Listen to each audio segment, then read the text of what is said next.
para mais um Bancada Carioca. Dessa vez, um Bancada Carioca com convidado, mas vou falar sobre isso daqui a pouco. No debate de política que tem prosperado nos últimos anos, tem uma conversa que permeia todas as classes socioeconômicas, do Leblon de Biquíni até, enfim, até o Complexo do Alemão, que é o custo do Estado e o tamanho dessa presença, né? Se a gente tem pouco Estado, tem muito Estado, qual o tamanho desse Estado. O atual governo não ajuda em nada, né? De 5 minutos ele troca de uma postura ultra neoliberal, depois vira uma caricatura de dirigismo do regime militar, enfim, só confunde mais ainda o debate. Mas vamos deixar eles de fora, porque eles confundem o debate o tempo todo.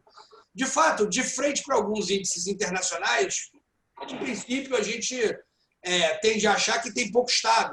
Em alguns casos, muito menos, em alguns casos, pouco menos, mas, em geral, sim, menos. Né? De qualquer forma, a Constituição de 88 ajudou a criar, por volta, eu acho que o número exato são 5.570 municípios. Né? Ainda que a gente tenha um país da dimensão do nosso, continental, esse argumento costuma engrossar as fileiras dos que pedem um Estado mais enxuto. Afinal de contas, cada município tem sua própria Câmara de Vereadores, com seus custos individuais, que vão desde salário até cafezinho. Né? Para debater esse assunto e seus demais aspectos, aí sim vou falar do nosso convidado. A gente convidou aqui o Lucas Álvares, eu ia falar um Alvarez, né? Eu te perguntei português. Lucas Álvares, jornalista e diretor cultural do Instituto da Brasilidade. Né? E nosso, um eventual amigo que a gente conversa muito aí pela rede social, sempre de forma construtiva. Tudo bom, Lucas? Salve, salve, Rico, amigos do Bancada Carioca. É um prazer estar com vocês aqui nesse debate. Vamos discutir os rumos da nossa cidade, do nosso país, sobre essa lógica da discussão sobre os municípios. É sempre uma satisfação estar com vocês. O prazer é nosso.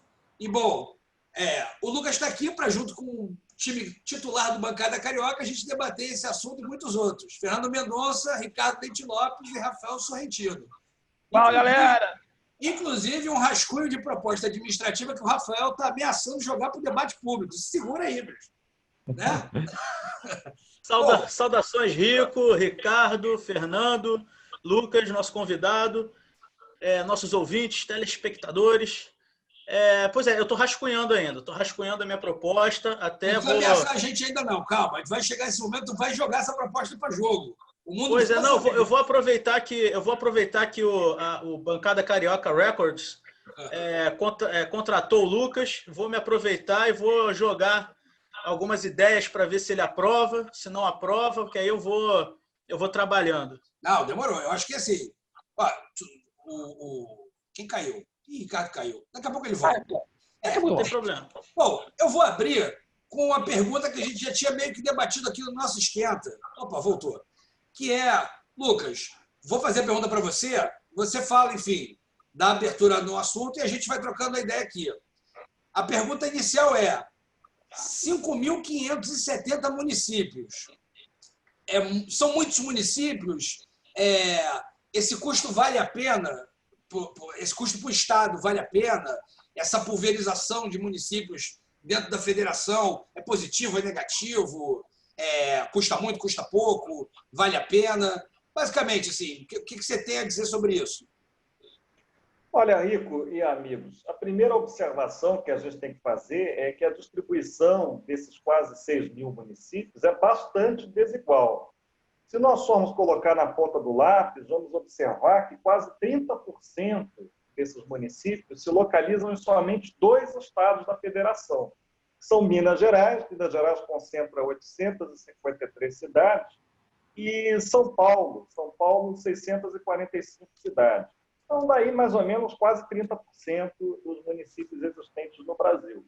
Ao mesmo tempo, estados de grandes dimensões, que são os estados da região norte, sofrem com um problema oposto. O Pará tem 144 municípios e houve até uma fragmentação recente, porque esse panorama era bem pior. Mas se nós formos observar estados mais novos, como Rondônia e Roraima, é bastante preocupante. Em Roraima, 15, em Rondônia, 52. O que isso significa? Que nós temos largas porções do território brasileiro onde o Estado não chega.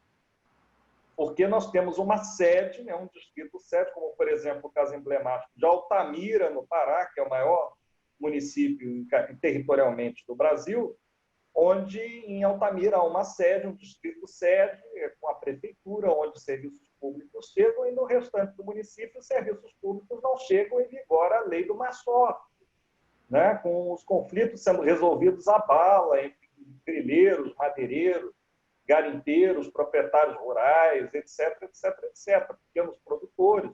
Não tem como funcionar. Né? Especificamente, você citou um caso interessante, né? Porque Altamira ainda é um município que sofreu uma intervenção não natural, digamos assim, né? Que é a implantação de Belo Monte, que deve ser uma bomba atômica, né? Se chegar num município daquele tamanho, joga uma bomba atômica aqui, ó.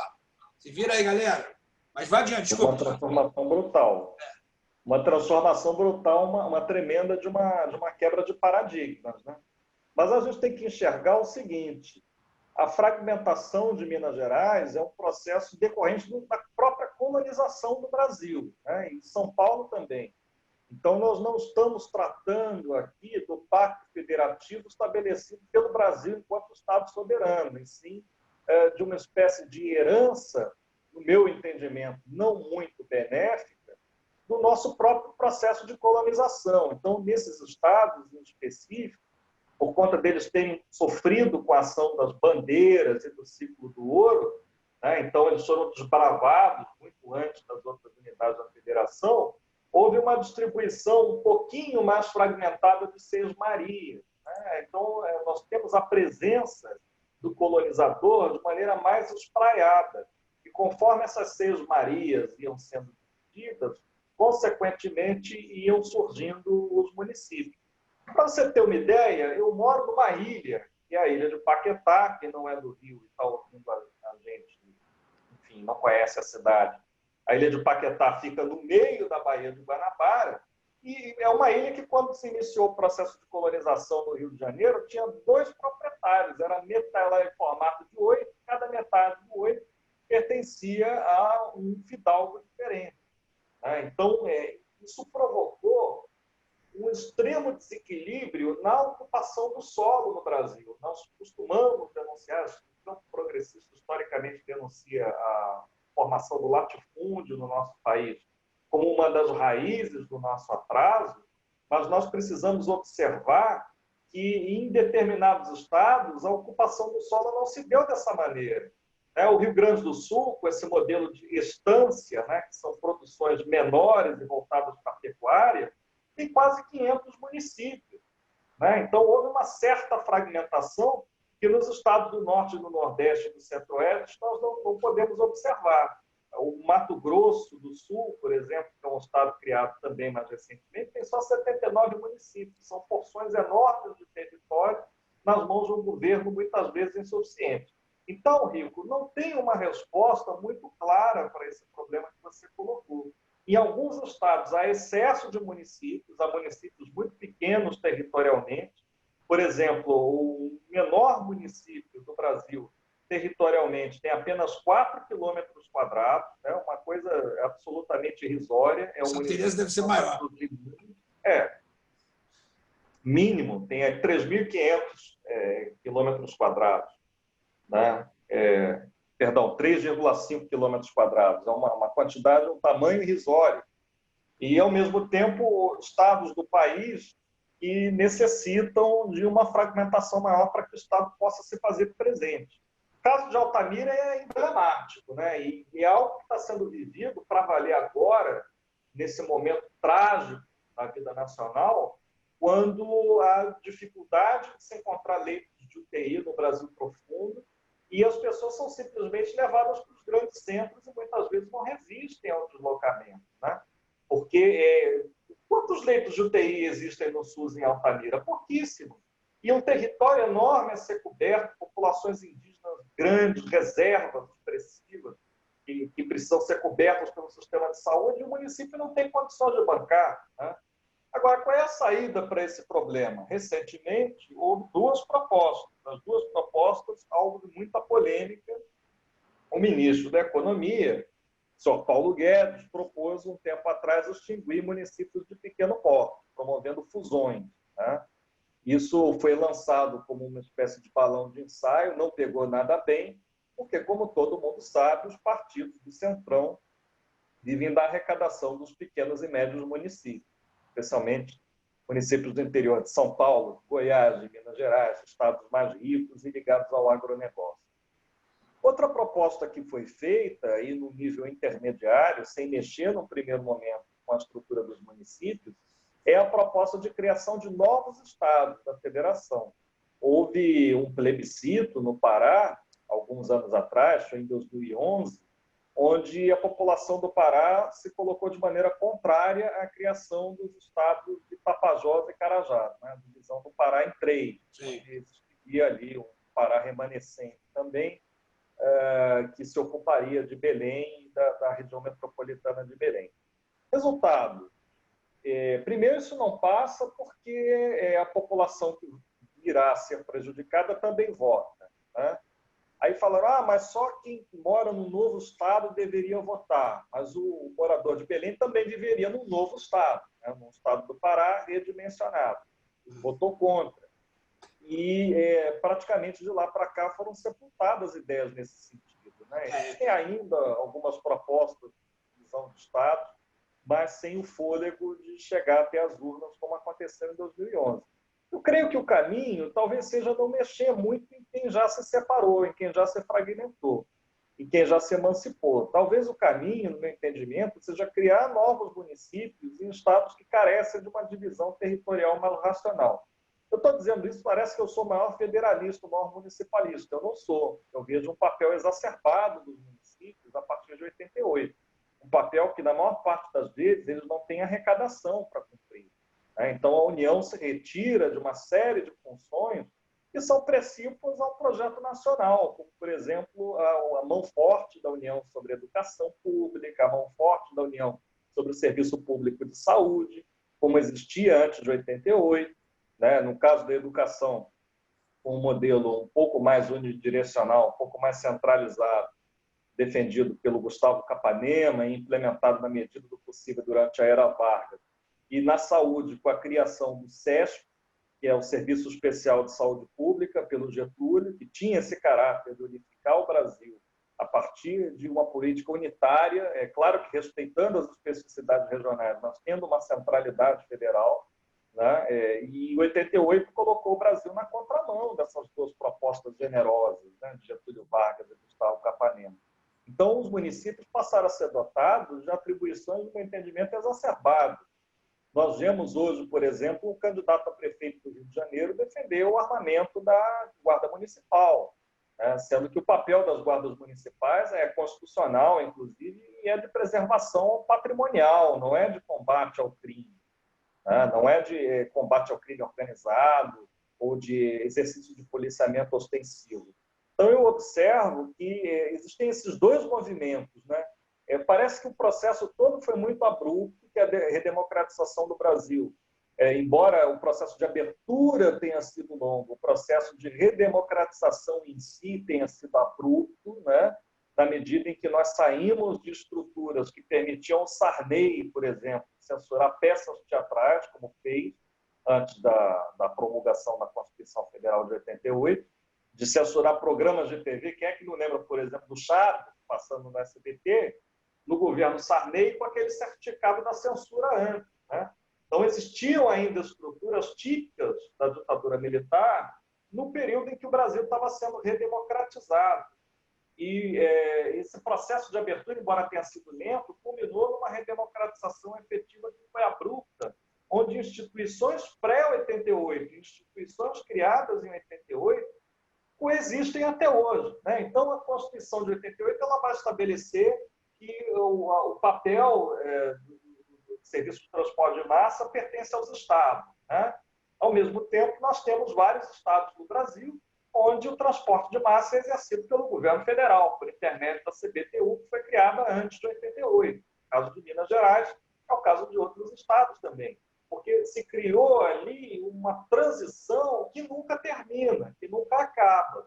Por que nunca acaba? Porque não é viável que ela acabe, do ponto de vista financeiro, para os estados e municípios, né? Por que Minas Gerais, com o Zema, gente, que é um ultraliberal, que prometeu privatizar todas as estatais, por que Minas Gerais não aceita assumir o metrô de BH? Né? Porque poderia, o Marcelo Alencar assumiu aqui no Rio de Janeiro metrô e trens com o intuito de privatizar. Era a única maneira segura de você privatizar metrô e trens é estadualizando primeiro. Porque se a Constituição prevê que isso é atribuição dos estados, né? Se a CBTU fosse privatizada diretamente pelo governo federal, qualquer liminar na justiça embarreiraria o leilão. Então, muita gente fala, a privatização da CBTU, isso não vai sair enquanto os estados não assumirem as linhas que são remanescentes, né, das capitais brasileiras servidas por essa companhia federal. Então, nós acabamos com um pé em cada canoa. E esse pé em cada canoa não está dando certo, porque os estados e municípios não aguentam, e a União, que centralizou a arrecadação, especialmente esse processo foi intensificado de 10 anos para cá, a partir do segundo governo Lula, 10, 15 anos para cá, a União também não tem uma série de atribuições que deveria ter. Né? Então, me preocupa muito que o Brasil não tenha o papel da União bem definido dentro de um projeto de integração nacional via transporte de massa. Não tem. Nós somos o único país do porte que o Brasil tem, diferentemente da China, do Canadá, dos Estados Unidos, por exemplo, que não tem uma companhia federal de transporte ferroviário atuando mais em todo o território nacional. Nós temos ali... Eu fazia uma adendo. A UFRJ acabou de anunciar que vai fechar o projeto do trem... Maglev. Um trem sobre... Como é que é? Desculpa, é um trem leve. Maglev. Maglev. Sobre ímãs. Trem sobre ímãs. Exatamente. O projeto da UFRJ sobre isso, que já foi 1000 vezes apresentado para uma iniciativa privada que não se mexe nunca, porque também não é estimulada a isso e tal. E a gente... Nem teria como ter. Em nenhum lugar do mundo ela age nesse sentido. Isso é um dado muito caro. Essa questão é muito caro. Deixa eu aproveitar o que o Lucas colocou aí de um pé em cada ponto. Tem uma coisa interessante sobre a Constituição de 88, que aqui do Brasil, que foi o que você falou, a gente tinha toda uma característica unitária, acho que o próprio império é uma coisa unitária, e a gente importa do dia para a noite o federalismo americano e tenta fazer aquela gambiarra, aquela junção entre os dois modelos, né? Mas eu acho interessante que da 88 ela é uma Constituição que se propõe a ser cooperativa, dos entes se ajudando, mas a 88 ela inova, porque ela transforma os municípios em entes federativos. A nossa Constituição é uma federalismo em 3 dimensões. Não é só a União e os estados. Aqui o município tem status de ente federativo, com autonomia, auto-organização, a questão auto-administrativa. Então, quer dizer, nós temos 3 entes que acabam tendo que exercer muitas vezes as mesmas competências. Então, isso não é muito bem definido. E é por isso que o Lucas coloca, então, 2 pés. E, ao mesmo tempo, com a concentração de recursos na União, há essa repartição de competências, e você cria um novo ente federativo que é os municípios. Então, tem até essa coisa meio doida na construção do Estado brasileiro atual. Agora, Lucas, Lucas, antes o Rico vai fazer o comentário, aí tu me explica depois, mas você colocou que são alguns estados que têm muitos municípios. Da onde vem esse espírito, então, que o pessoal fala que o Brasil é eminentemente municipalista? Da onde surge isso, então? Deixa eu só fazer um adendo, que vai na mesma pergunta, na verdade, só quero acrescentar. Porque assim, você comentou assim, sobre os estados que têm muitos municípios, de fato tem, dos que têm muito poucos, que também, de fato, tem muito poucos. De cara, obviamente, parece muito lógico você, obviamente, criar mais municípios. Você citou um número aí que me deixou um pouco perplexo, né? Mato Grosso com 70 e poucos municípios, uma coisa daquele tamanho. Mas, assim, o que eu te perguntar é o seguinte, não existe previsto na Constituição, ou até como proposta, entes intermediários, né? Porque a gente falou aqui sobre os Estados Unidos, eu me lembrei da história dos condados, né? Lá tem essa figura dos condados, né? Na França tem um outro, acho que em francês tem uns departamentos, acho que na Inglaterra também tem uns departamentos, enfim, que é um ente que aqui não faz menor para a gente. Quando você viaja para fora e vê isso, mas isso é o quê? É o Estado? Não, é o departamento, é o condado, enfim. O Brasil tem essa estrutura das micro-regiões e das mesorregiões que existe quase que caráter estatístico, né? Porque eu vou dar um exemplo bem concreto, já que eu estava falando do transporte ferroviário aqui e da maneira como a Constituição de 88 alterou os serviços de transporte de massa de passageiros no Brasil. Houve um processo de estadualização, né? Nos anos 90, o Rio embarcou, São Paulo embarcou, alguns outros estados embarcaram também. O processo de estadualização, especialmente aqui no Rio, todo mundo sabia que era uma prévia para privatização.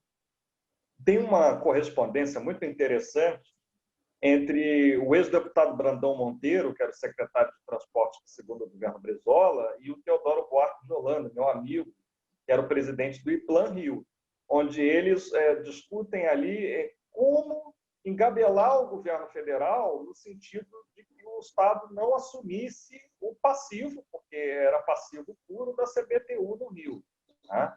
E acabou que o Brizola renuncia para se candidatar à presidência da República, assume o vice Nilo Batista, e o Nilo, depois das eleições de 94 e da derrota do Garotinho, assina o decreto estadualizando os trens do metrô e criando a Flumitrens. Todo mundo sabia que aquilo não ia dar certo. Quem pegou trem na década de 90 lembra da precariedade absoluta do serviço da Flumitrens. E começaram a ser estudadas saídas para que aquele serviço não continuasse naquele estado de coisa.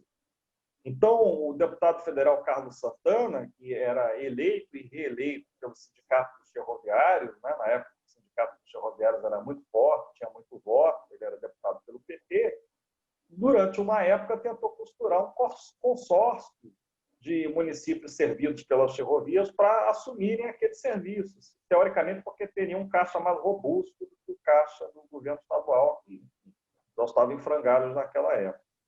O resultado é que isso não encontrou amparo constitucional, por isso não saiu. O Ministério Público avaliou como inconstitucional aquele consórcio que estava sendo costurado pelas prefeituras da região metropolitana, e a Flumitrens continua existindo até que houvesse a consolidação do consórcio Supervia no final de 98. Então, nós perdemos uma oportunidade histórica de estabelecer algum tipo de contrato intermunicipal para a gestão de um serviço da mais relevante importância.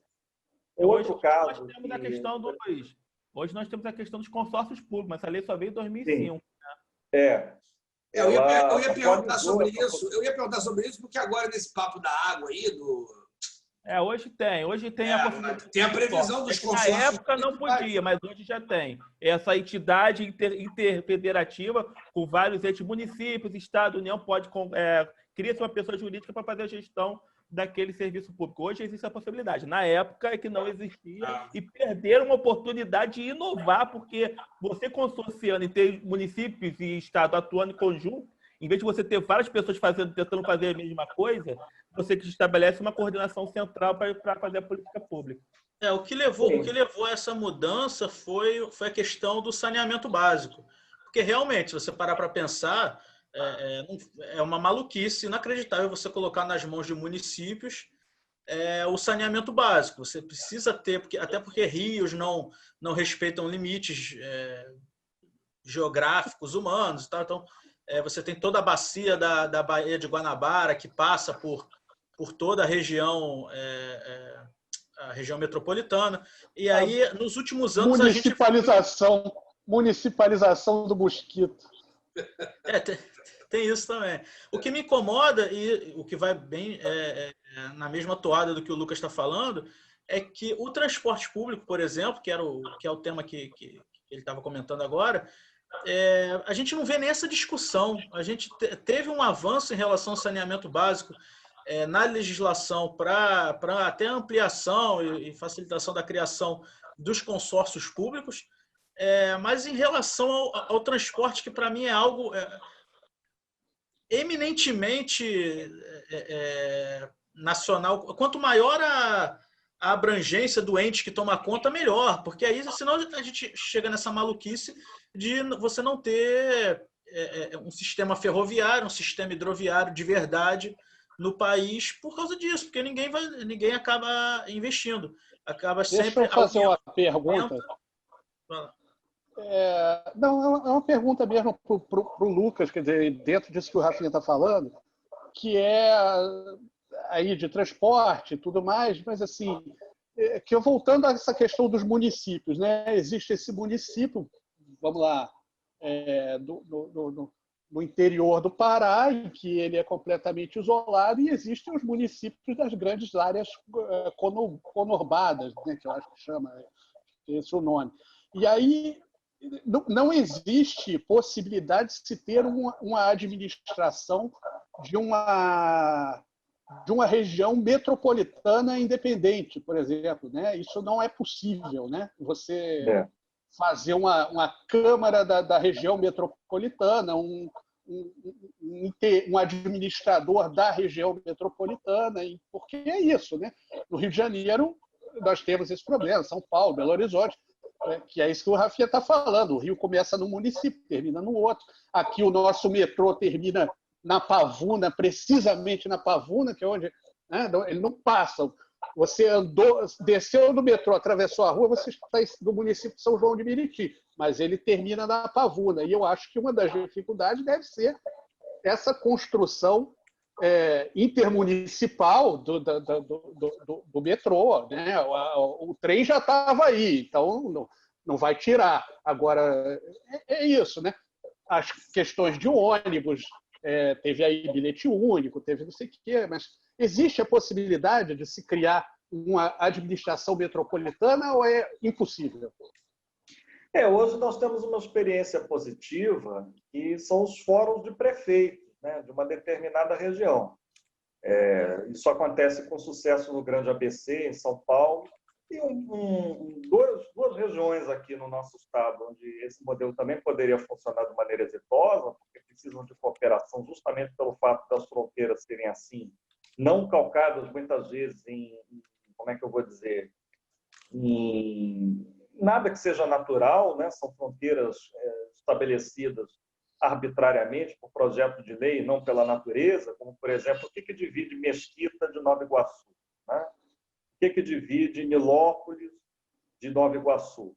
Né? É difícil estabelecer. Então, justamente pelo fato desses municípios serem ali colados uns nos outros, deveria haver uma interlocução maior entre as prefeituras, porque há muitos temas que são de interesse mútuo. Né?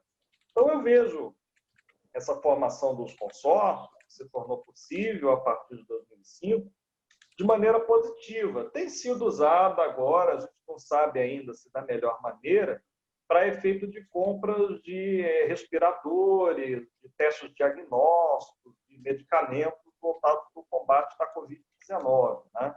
Então, municípios menores se juntam para fazer compra em grupo, até para conseguir um preço menor, e essa compra aglutinada, consorciada, aparentemente tem funcionado com um certo êxito do âmbito dos municípios.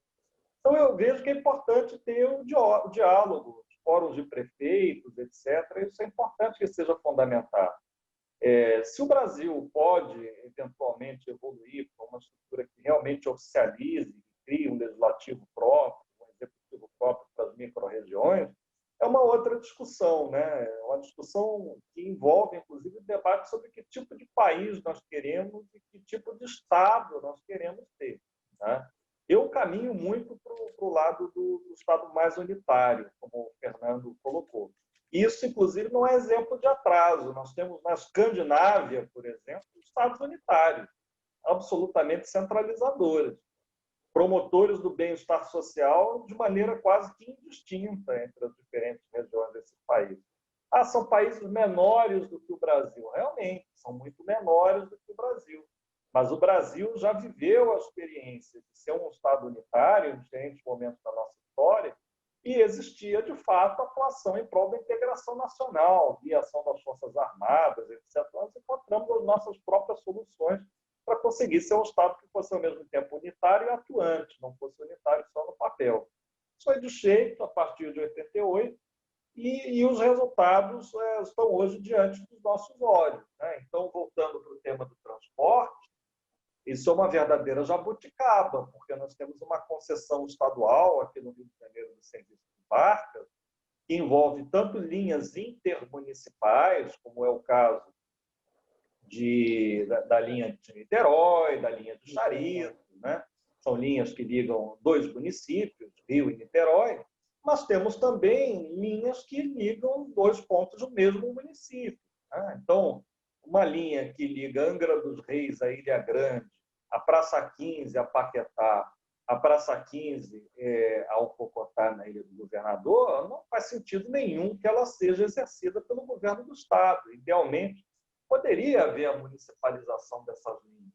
Mas é uma municipalização que não pode ser feita perdendo de vista o caráter massivo desse transporte, né? Esse ano, aqui em Paquetá, antes da quarentena, nós compramos uma briga boa com o consórcio CCR Barcas. O consórcio CCR Barcas reduziu ali ao mínimo o número de viagens diárias, alegando prejuízo, e a gente sabia que, na verdade, o consórcio queria entregar para o Estado as linhas deficitárias, que são as linhas aqui de Paquetá e da Ilha do Governador, né? Ficar só com as linhas lucrativas, que são as linhas para Niterói. Resultado, nós identificamos essa manobra, mas existe, de fato, um projeto na Secretaria Municipal de Transporte do Rio para municipalizar essas linhas pura e simplesmente, né?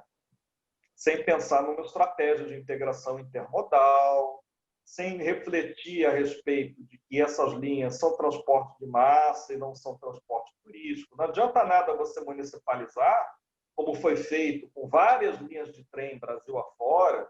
No caso aqui de Miguel Pereira, no interior do estado, é bastante interessante, né? A Miguel Pereira botou para funcionar uma litorina, né, para puxar carros da antiga Refesa e reestruturou uma parte do leito ferroviário que cruzava aquele município, que era um leito, inclusive, lindíssimo, tradicionalista, que passava por algumas das maiores belezas da região serrana. Qual foi o resultado disso? Como meio de transporte, zero, né? Criou-se uma linha turística, como aquela linha lá de Moete, no Paraná, etc., com um público específico, mas que não servia. Tipo o VLT, pô. VLT, pô. Não adianta você criar um serviço dessa natureza se ele estiver descolado de uma lógica de transporte de massa. Mas é uma coisa que um ponto que você colocou, Lucas, quando saiu essa questão da possibilidade de consórcio, o maior problema que teve muito foi aí o entendimento político entre os prefeitos e governadores, porque teve um início ali que havia uma disputa, uma desconfiança, tipo, vou sentar, eu sou do PT, vou sentar com o cara do PSDB, vou sentar com o cara do PMDB, eu vou perder minha autonomia. Mas o que eu estou percebendo é que, aos poucos, os governadores e prefeitos estão percebendo a vantagem dessa atuação conjunta. Esse caso do consórcio Nordeste do combate ao coronavírus, olha, pode ser um caso que seja uma mudança de paradigmas. Porque se tem uma coisa que a questão do corona trouxe no Brasil é que os prefeitos e governadores estão começando a perceber a força que eles têm, principalmente quando se juntam. Porque a gente tinha muito mais lógica cada um agir por si. Agora que eles estão se juntando, estão percebendo que eles conseguem, inclusive, enfrentar a União. O que está hoje pegando é a questão orçamentária, a dependência orçamentária dos municípios e dos estados para a União Federal. Mas eu estou percebendo que essa atuação conjunta, que está vendo que é possível você conversar com outra pessoa de outro partido sem problema nenhum e que você pode ter uma força maior. Então, acho que pode estar tendo uma mudança de paradigma por conta desses consorciamentos. Fala, Rafa. Rafa quer falar. O Fernando trouxe um tema bom que eu queria falar um pouquinho e jogar para o Lucas para saber o que ele acha. Eu tenho a impressão, assim, como observador, eu tenho a impressão que quando a gente fez a atual divisão de competências entre os entes federativos, o Estado se deu mal. O Estado ficou no meio do salão sem ter com quem dançar. E aí está culminando no que a gente está vendo hoje em dia. O Estado do Rio de Janeiro falido, completamente falido, com problema não só de gastos. Porque problemas de gastos precisa de vontade política, mas é fácil de resolver. Os estados têm problemas de gastos e de receitas. Problema de receita, o Estado não é uma padaria. Problema de receita você não resolve do dia para a noite. E quando você atrela com um problema de gastos, você quebra o Estado, que é o que está acontecendo com o Rio, com Minas, com o Rio Grande do Sul, principalmente, que só não acontece com São Paulo por causa de umas manobras esquisitas lá que são feitas pelo governo do Estado paulista. Eles são bons disso, eles são bons disso. Pois é, e outros estados estão tão falidos quanto, só que como são menores, tem menos repercussão. Então, assim, eu acho que na divisão, eu fico com a impressão de que na divisão de competências, o Estado ficou com parte ou integralmente com áreas que, pela própria natureza, não geram lucro, nem são para gerar, como a segurança pública, boa parte da saúde pública, educação, que acabou...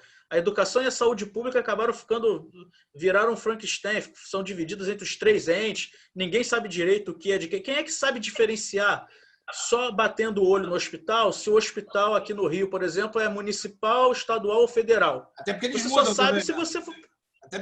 Até porque muda, né? Tipo... Pois aí fica nessa bagunça e realmente não tem como você ter nenhum padrão mínimo de qualidade, de transparência.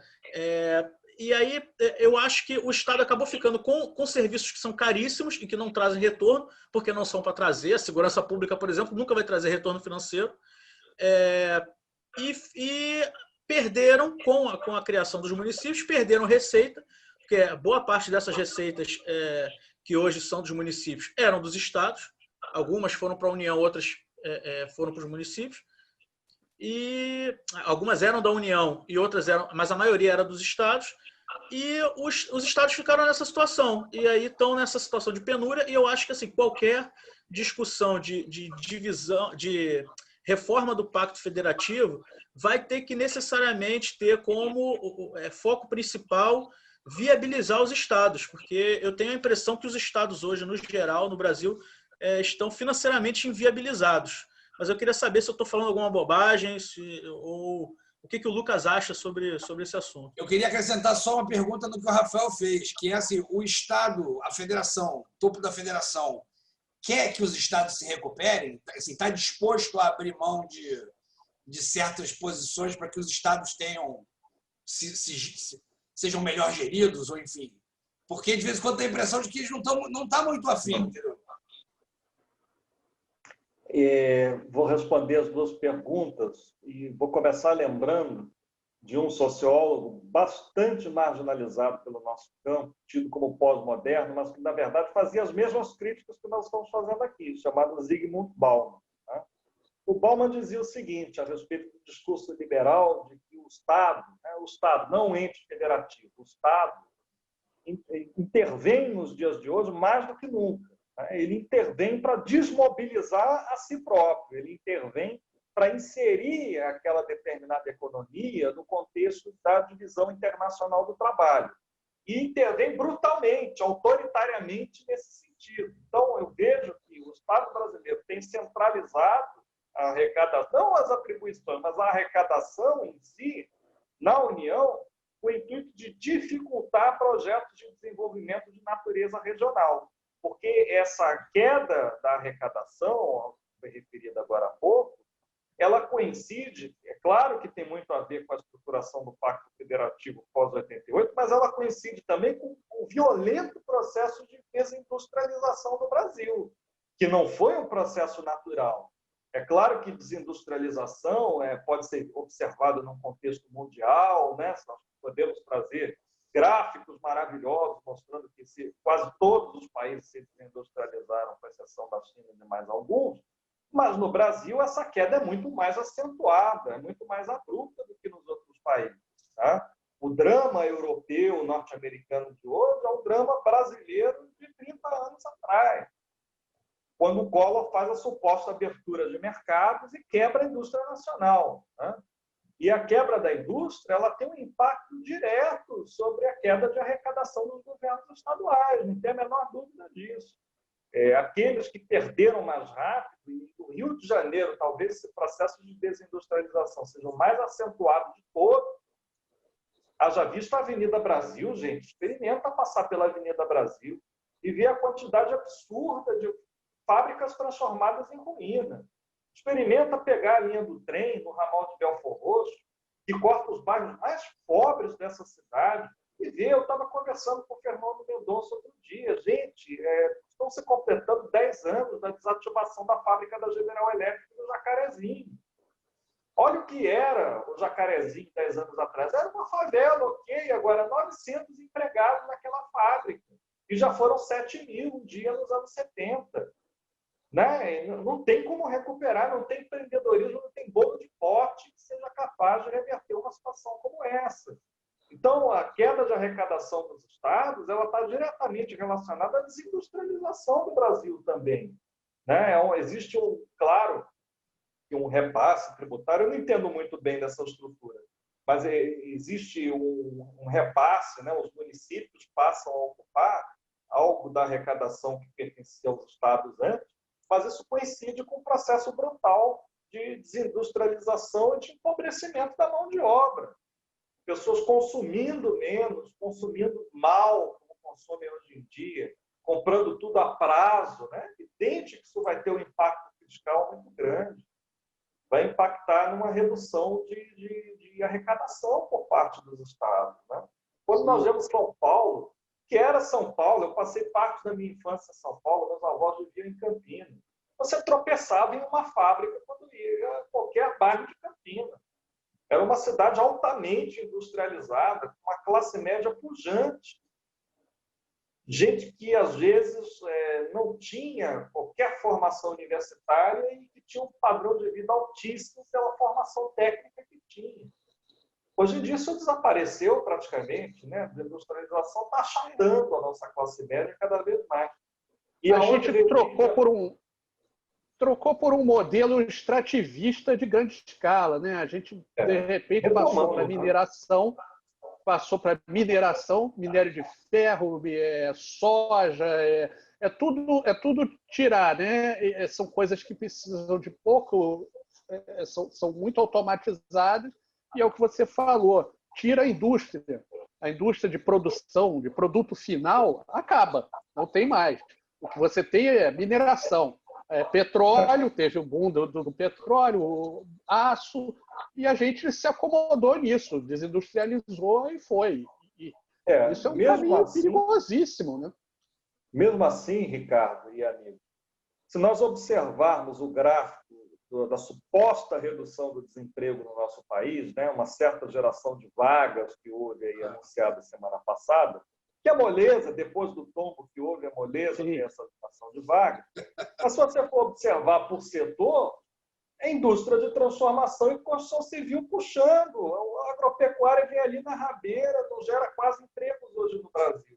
E aqueles que geram são empregos mal remunerados. Né? Os empregos gerados Sim, eu não estou defendendo, não. Eu tô concordando com o seu argumento, dizendo que o que a gente... o que aliviou assim aos olhos, né? Parece que está bem, mas não está bem, porque trocar produtos industrializados por venda de commodity é um erro fatal. Você está trocando produção de valor por recurso que não é renovável, que depois que a mina esgota, você vai fazer o quê? Vai ficar com um buraco. Depois que o poço de petróleo seca, secou, não tem mais o que fazer. E a gente foi por esse caminho. Foi aquilo que você falou, você passa no entorno da Mangueira, tinha fábricas e mais fábricas ali, não tem mais nada.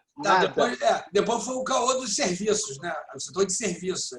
Bom, não tem como. Serviço para uma sociedade empobrecida e industrializada, eu vou fazer serviço de quê? No final, a gente está vendendo água. É isso que a gente está vendendo. Está tirando água e vendendo água em forma de soja, em forma de minério, em forma dessas coisas. É isso. Só uma coisa engraçada. Não está produzindo mais nada. É isso que o Lucas está falando. Quer dizer, não se produz mais nada, acabou, fechou a fábrica, e é isso aí. E não tem como. O regional... Vamos comprar importado, que importado é que é bom. Que começou no Collor. E uma coisa que você falou do Collor falando da carroça. Os carros brasileiros são as carroças. Então tá bom. Então vamos abrir tudo, vamos importar e deixa quebrar. E quebrou um monte, parou, diminuiu. Isso. E tem uma coisa que o Lucas está falando, é porque nós estamos matando uma coisa boa do federalismo, que é a iniciativa regional local, que o maneiro do federalismo é justamente você empoderar o local regional para ele desenvolver e ter suas próprias iniciativas, suas invencionistas, suas de construir coisa nova. Quando você faz essa estrutura, nem município nem estado estão podendo fazer esse tipo de experimentalismo, como diria o professor Mangabeira Unger, que é a parte legal do federalismo. Eu costumo dizer que o Brasil é muito mal resolvido com o seu federalismo. Nós adotamos oficialmente o sistema federalista, mas tem toda uma estrutura de sistema unitário. Tem que decidir o que quer. Ou você é federalista ou você não é. Agora, dizer que você é federalista, mas você não permite, você não dá estrutura para o município, para o Estado ter iniciativas diferentes, não sai do lugar. Estamos todos no governo federal. Ô, Fernando, aí a gente volta para aquela figura que o Lucas usou lá no início do programa, de um pé em cada canoa. E esse um pé em cada canoa acontece porque, se a gente pegar a história da República, né, para não jogar muito para trás, se a gente pegar a história da República, é sempre assim, a gente tem ciclos que a União foca-se muito mais na União, é tudo muito mais centralizado, e ciclos de uma maior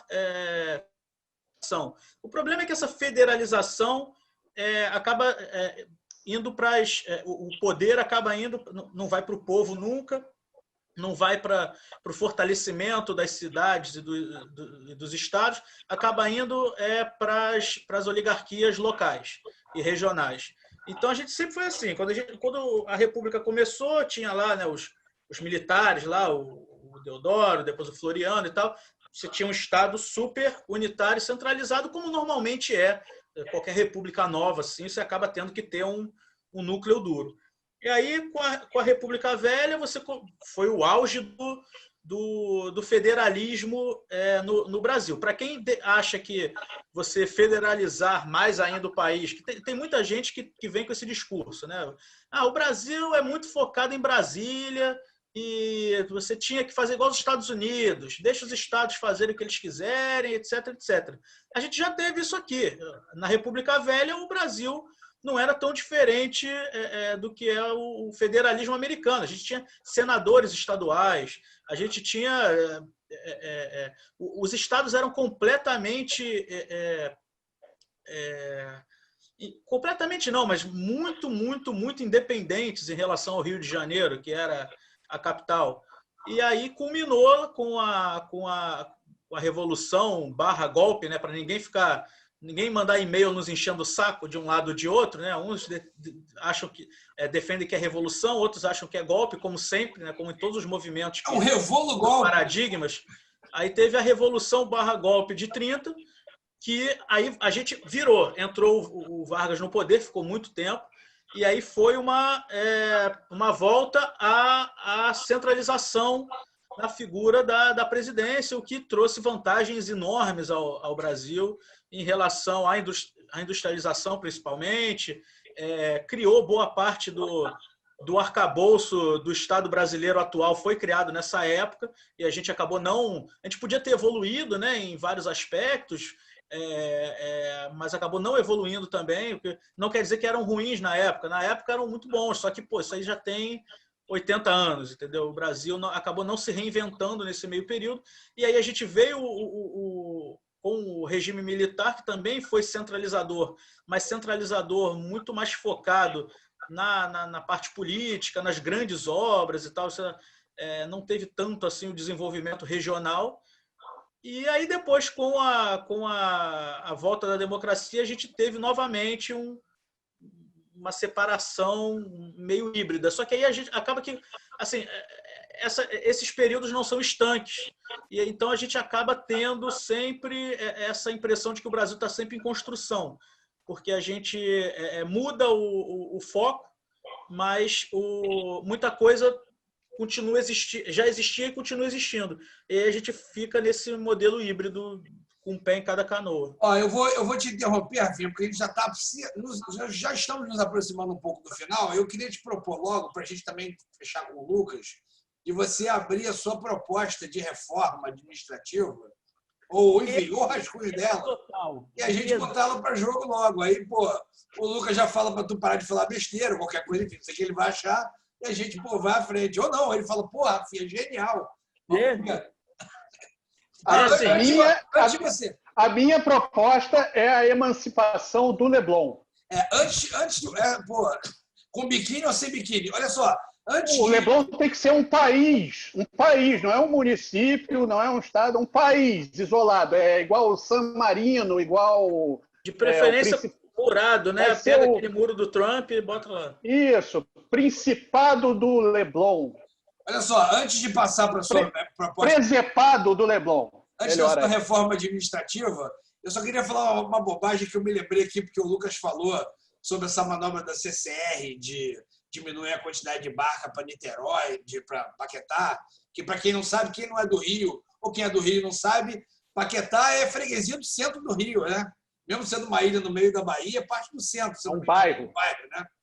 E aí eu vou falar, pô, Lucas, toma cuidado com a CCR, que eles são muito perigosos. Eu fico me lembrando que a CCR é aquela empresa que lançou uma barca em Niterói que chamava-se Jumboquete.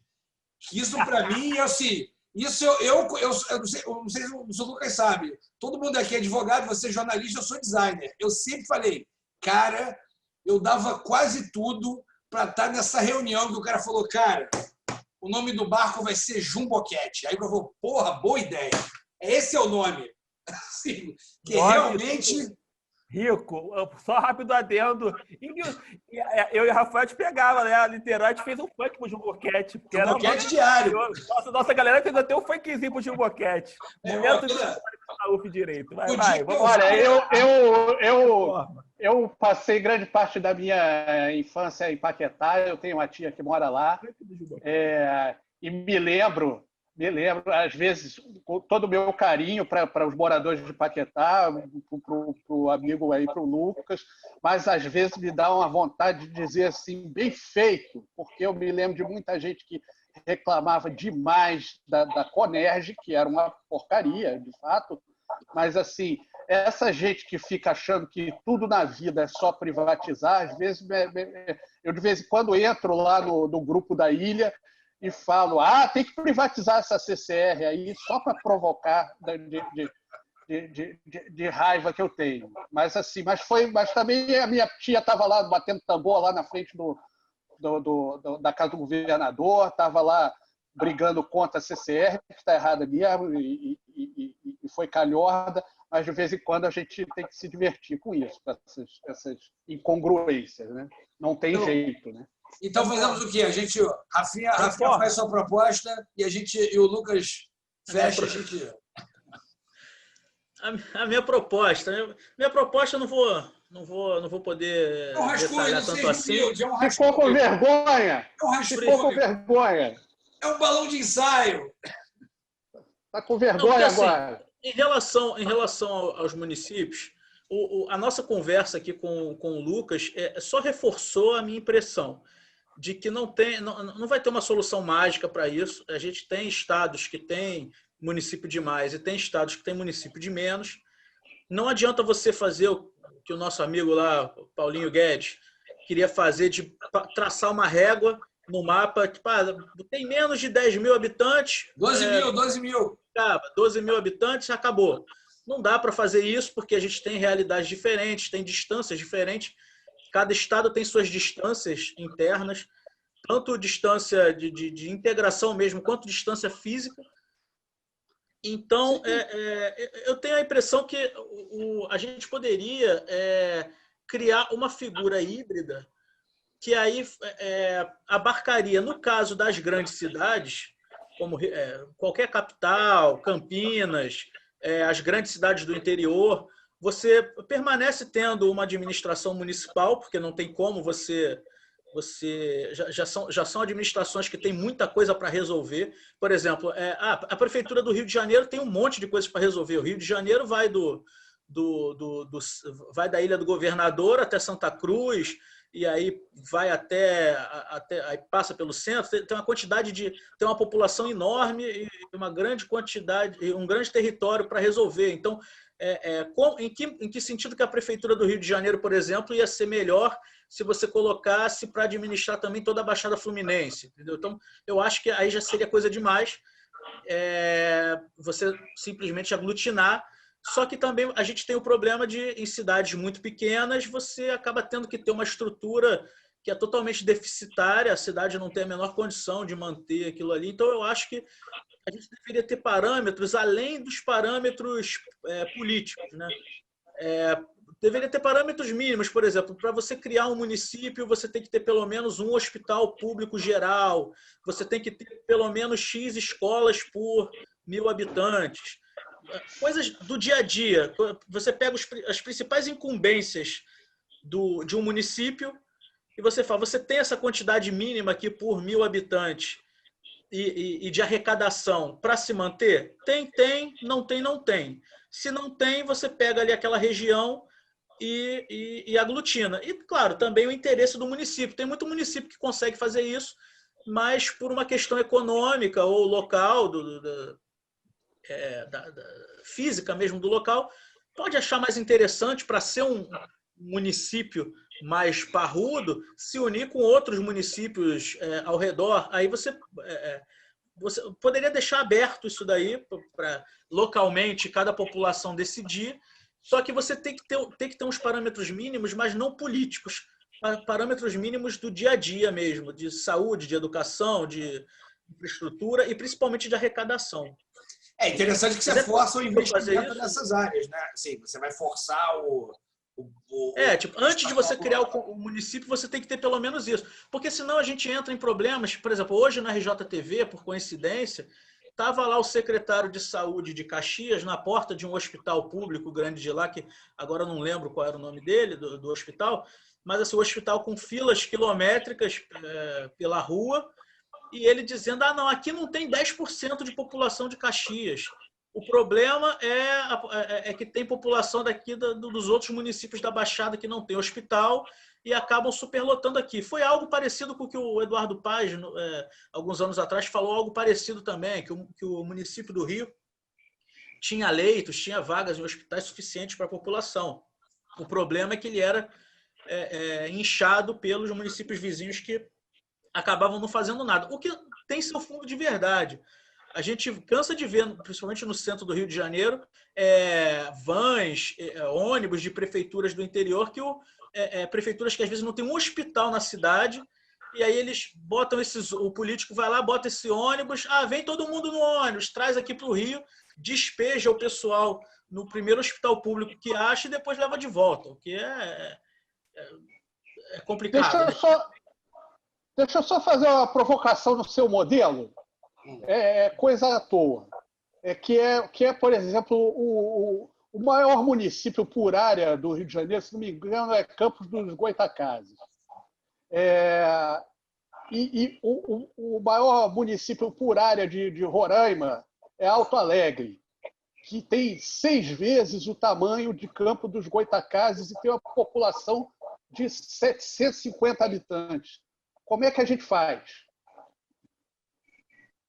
Junta com outro, faz um município de 3 vezes o tamanho do Rio de Janeiro, do estado do Rio. Eu estou perguntando, provocação, obviamente, mas assim, como é que faz? Né? É difícil, não sei. Pois pode ser, não sei, pode ser um município muito grande.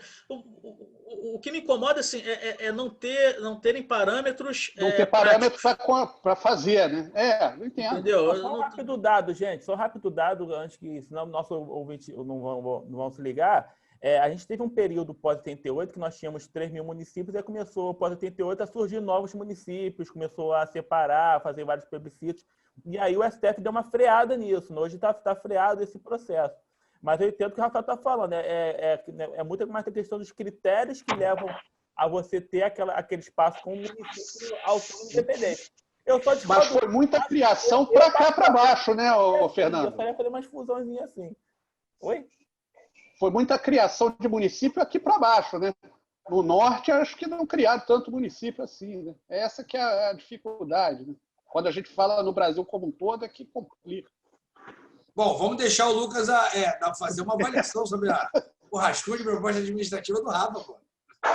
Primeiro, gente, é Esses interessante idiotas. observar que 19% dos municípios brasileiros surgiram depois de 91, quer dizer, nos últimos 30 anos. 19% é o quê? Uns 1.000 e pouco, mais ou menos? Não, uns 1.000. 1.000 e poucos municípios, mais de 1.000 municípios. Né? Então, houve aí uma explosão desprovida de critério no surgimento de vários desses municípios. Né?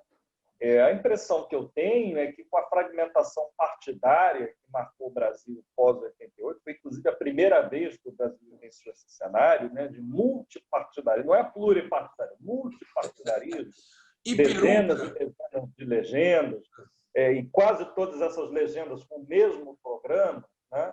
A partir desse momento, passou a ser moeda de troca para os governadores a criar leis, propor leis estaduais para a criação de novos municípios. Né?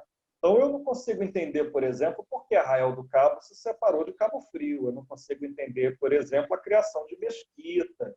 Não consigo entender a criação de vários municípios que não se diferem por acidentes geográficos dos outros e que também não têm distinção de natureza cultural que justifique uma criação de um território diferente ali. Né? Tem um de Coatins, não tem? Não tem um que chama Coatins, que eu acho que foi criado só para botar uma fábrica lá e...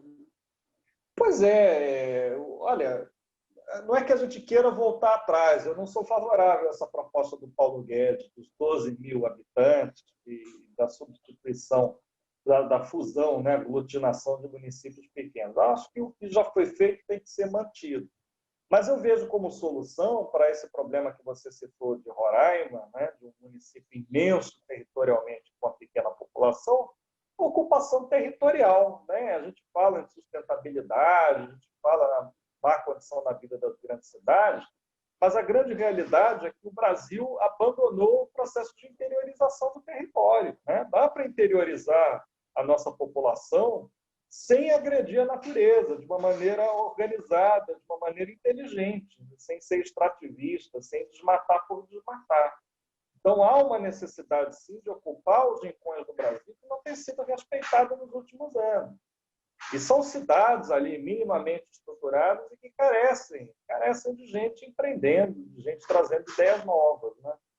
Então, eu vejo que é necessário fazer no Brasil uma nova marcha para o oeste. Era uma das propostas da Revolução de 30, foi empreendida naquela época e deixada de lado. Porque o modelo de industrialização que nós escolhemos, e eu acabei de defender aqui a era dourada da GE no Jacarezinho, né, 7 mil empregados da GE, mas a grande verdade é que esse modelo também produziu uma saturação das grandes cidades, né? A criação de metrópoles marcadas pela ocupação desordenada do solo, marcadas pela escassez de oportunidades, porque sempre houve escassez de oportunidades. Né? No auge da nossa industrialização, já existiam favelas, já existia ali uma mão de obra marginal do ponto de vista da falta de acesso às oportunidades, né? De forma alguma em uma conotação pejorativa, mas marginalizada no sentido de não ter acesso às mesmas oportunidades e que não era contemplada pelo processo de industrialização do Brasil. Então, se esse processo tivesse mantido a matriz getulista da industrialização, que era diferente da matriz do plano de metas, né? Qual é o pensamento do Juscelino? É estruturar indústrias no entorno das grandes cidades. Então, ele fez Betim como governador de Minas Gerais e, como presidente da República, surgiu a Baixada Fluminense, surgiu o Grande ABC, concentrando as fábricas, muitas delas multinacionais, que se instalaram no Brasil. Talvez o nosso caminho seja, sim, industrial, mas de uma indústria interiorizada, de uma indústria que auxilie na ocupação territorial do Brasil, que não foi concluída até os dias de hoje. Então, quando a gente escuta de viva voz o candidato favorito a ganhar as eleições norte-americanas falar em internacionalização da Amazônia, né, como ele falou, de boca aberta, sem qualquer tipo de constrangimento nessa semana, muito nós ouvimos por conta do Brasil não ter se interiorizado até hoje. E quando se interioriza, é para produzir bobagem, é para promover o extrativismo, né? E não o uso inteligente do seu território. Em relação à proposta de criação de algum tipo de estrutura nova, de governança, que reúna ali pequenos municípios sob um governo único, é interessante, talvez, criar estruturas de poder que digam respeito exatamente a essas micro-regiões que hoje existem para efeito estatístico e não executivo, né? É uma proposta de reforma do Estado que o Rafael apresentou, não exatamente de reforma administrativa, né? De reforma do Pacto Federativo. Eu julguei interessante essa ideia de que municípios que não conseguem se sustentar com as suas próprias pernas devam continuar existindo enquanto municípios, mas podem ter instâncias cooperativas de governança. Gente, eu acho que a gente adentrou aqui por um assunto, a gente já tem por volta de 1 hora de programa. O assunto é interessantíssimo e, se deixar, a gente vai ficar aqui umas 8 horas falando dele, porque eu tinha alguns adendos de proposta da reforma do Rafinha, por exemplo, que a gente vai ficar aqui horas debatendo. O assunto não se encerra aqui, não vai se encerrar, é complexo. Né? É boa a proposta, eu voto nele. Qual o número? 12.000, não. De qualquer forma, assim, o Lucas vai voltar aqui para participar com a gente em mais alguns programas. O programa rendeu super bem, a gente tem muita coisa para conversar aqui, minúcias do que a gente falou aqui e acho que muito mais outras coisas. Eu vou dar uma encerrada no programa por agora, só para a gente não ficar muito grande. A gente volta numa próxima oportunidade. Quem gostou, dá um curtir aí e tal. E, enfim, vamos nos falando. Vou encerrando aqui o Bancada Carioca dessa semana. Um abraço. Ô, Rico, diga aí. Você está tolhendo o nosso convidado Lucas de dar a dica dele da semana. A dica do Lucas. Bota a música do Dicas pro Lucas, gente. E aí, cara, aguenta aí.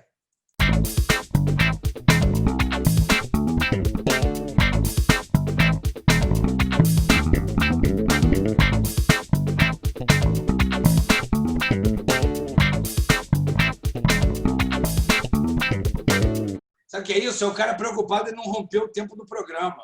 Desculpa aí, Lucas. Estou sendo agulhado aqui pela produção. A produção fica aqui no chat. Fecha. Encerra, está demorando demais. A produção é uma ditadora. Produção não, chama diretor. Já que a gente tratou do processo de colonização do Brasil, né, quando nós abordamos a questão das sesmarias e da divisão dos primeiros municípios do nosso país, eu quero recomendar a leitura de Visão do Paraíso, de Sérgio Buarque de Holanda, que é a obra melhor acabada dele e que trata justamente da construção do nosso imaginário, né? E o que ele está dizendo ali? Que não existe uma cultura ibérica. Em Visão do Paraíso, o Sérgio Buarque de Holanda trata das distinções entre o processo de colonização de matriz portuguesa e os processos de colonização de matriz espanhola. Então, para entender o Brasil, é importante ler Visão do Paraíso, do Sérgio Buarque de Holanda. Em relação ao filme que eu quero indicar essa semana, é o filme Harriet, que conta a história da Harriet Tubman, uma líder abolicionista negra ex-escravizada nos Estados Unidos na Guerra de Secessão. Eu estudo bastante história americana e estou agora, de novo, enfiando a cara nisso, para tentar entender o processo eleitoral e pós-eleitoral deles. Né? Vão passar aí por uma grande turbulência no próximo mês. E, para entender os Estados Unidos, é importante assistir a Harriet, a cinebiografia da abolicionista Harriet Tubman. Eu fiquei de olho nesse do ano passado, ele, né? É do ano passado. Eu fiquei na pilha de ver, acabei, me escapou. Uma boa dica. Eu vou só dizer o seguinte, eu acabei de descobrir agora que o meu sonho é abrir uma linha de barco na Alemanha que chama Einblasen, que é boquete em alemão. Quero dar o troco, né? Porque o João Boquete era alemão, eu ainda vou abrir uma linha lá e vou botar esse nome no barco, só para dar o troco. Tá bom, Rico, deixa, já morreu o João Boquete, Rico, deixa ele para lá. Não deixa afundar o Jumboquete. Já acabou, né? Foi 2014, não deixa que o Jumboquete afunde. Pô. Não, apesar da zoeira, era um bom barco. Bom. Era bom. Confortabilíssimo. Confortável. Seria dito. A passagem era um pouco cara, mas o barco era muito confortável. Você reclama muito. Vamos privatizar a CCR. Com isso, a gente encerra a bancada dessa semana e semana que vem a gente está aqui com mais. Vamos esperar que o Lucas retorne aí o mais rápido possível, que o programa hoje foi muito legal. Um abraço, Lucas. Obrigado aí. O papo foi muito bom. A gente tem tanta coisa para conversar que pudesse fazer um programa de 6 horas, mas aí o internauta não aguenta. Só a gente que se diverte. Obrigado, Nico. Obrigado aos amigos pelo convite. Alguém quer dar um tchau aí especial? Um abraço para alguém? Eu posso encerrar? Eu queria só agradecer ao Lucas aí pela participação, pela ajuda e vamos perturbar ele de novo no futuro. Vamos explorar. Tinha bom de perturbar. É isso aí, gente. Um abraço. Bancada volta semana que vem. Fui.